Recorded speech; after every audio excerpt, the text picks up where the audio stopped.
G'day, I'm Mark Latham. Now, one of our big challenges in Australia is to sort out who's the kookiest of all the left feminists.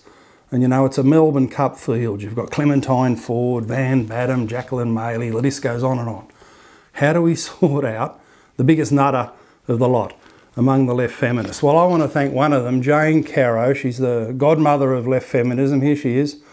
She's all over the ABC, the Fairfax, the left media in Australia. Jane Caro has produced this book called Unbreakable. And it's like a form guide. It's like a form guide to sort out the nuttiest of the left feminists. And there's some wonderful, wonderful nominations. They all write up the genre called life babble. You know, the stuff most women are strong and powerful in everyday life, getting out there and achieving things, looking after their kids, doing great things in the workforce. Australian women achieving many, many wonderful things. Well, left feminists don't do that. They just talk about and write about their lives, often in the most trivial way. It's life babble. Every little thing that happens in their lives is of some significance to the sisterhood elsewhere. It's a real form of self-obsessed drivel. And this book is the ultimate form guide in that regard. And I want to point out two of the front runners here for the nuttiest left feminists. The first is the chapter by Dee Madigan. Here's Dee Madigan, advertising executive, quite wealthy in her own right, but out there as a leftist, as a TV commentator and so forth. And she's written a chapter about all the things that are wrong in her life and she's become paranoid about. She talks about the help of a psychologist with her own experience, all the paranoia, and she writes of her worries for the plane to crash, for the spot to be cancerous, for the man next to you on the train to have a bomb. And she said she was leading a double life. Well, I tell you what, the double thing here is the kookiness of thinking the man next to you on the train has a bomb.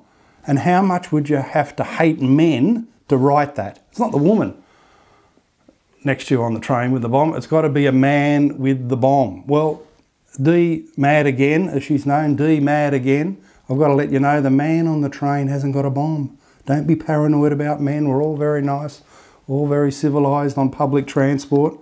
How kooky is that? Dee has gone mad again. And then we move on to another chapter, the other contender. It's been written by Tracy Spicer. Tracy Spicer, for 3 decades or more, has been a left-wing news reader, and she gets out there trying to organise the sisterhood in the media. And she's written an extraordinary chapter outing all the instances of sexual harassment she experienced when she visited Gallipoli.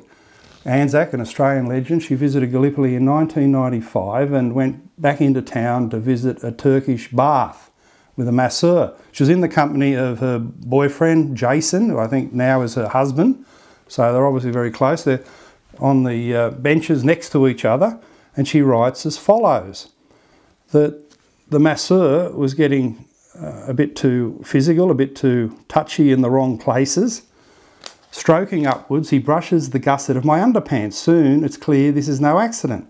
His fingers graze my outer lips once, twice, 3 times. Then he pulls aside my underpants and shoves 3 fingers up there. I swear he mustn't have cut his fingernails in years. They're slicing my insides. There's the F word, F-U-C-K. Now his entire fist is in there. I can't see Jace through the heavy steam. I reach for his hand, but it's not there. I begin to pant and fear I might faint. What on earth am I going to do? Well, I think the obvious question is that having reached for Jason, why not ask, is he still there? He seems to have disappeared into the steam. Why not ask, is he still there and can he do something to deal with this monster? And I'm sure, as a good bloke, he would have. Nothing wrong with asking a man to help you in an evil circumstance where another man is undertaking sexual assault. So I actually tried to ask Tracy Spicer, why didn't she say something to Jason, her boyfriend, and try and get him to assist? I got no answer back. So it remains a mystery in this chapter as to why, having reached out for Jason in the heavy steam, she just didn't say, are you there? Can you help me? I need help over here. Can we deal with this monster? So that's a mystery in itself. I don't know the full story and probably never will. But what's disturbing is on the very next page, page 50, where Tracy Spicer then writes, reflecting on this act of sexual assault, in 1995 what she'd do today if the same sort of thing happened. And she described herself back then, 22 years ago, as a frightened little girl. In fact, she was 28 years of age. She was 28 years of age, not a frightened little girl. She was 28, a mature woman. And this is the point about these left feminists. They try to pretend every woman in circumstances such as these is a little girl, someone who can't deal with the situation.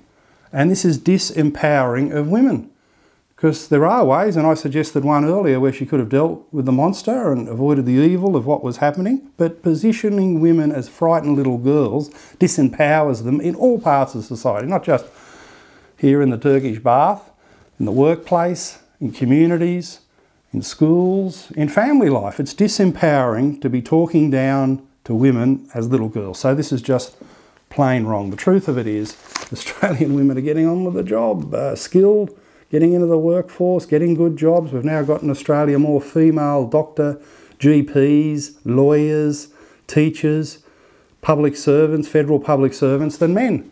So women aren't being disempowered. It's only this left feminist life babble stuff that's the kooky material that's actually trying to take away the achievements of Australian women and position them as little girls, even at the age of 28. Well, Tracy Spicer, when did you grow up? If not 28, 38, 48, it goes on and on. It's just so kooky. We've got to do so much better than this. Jane Caro, at least you put together something that's a form guide for the kooky left feminists, and the best thing for women and girls around the country is ignore this crap, ignore this stuff that positions you as just little helpless girls, victims in every single circumstance. So I'm sure your average Australian woman will ignore it.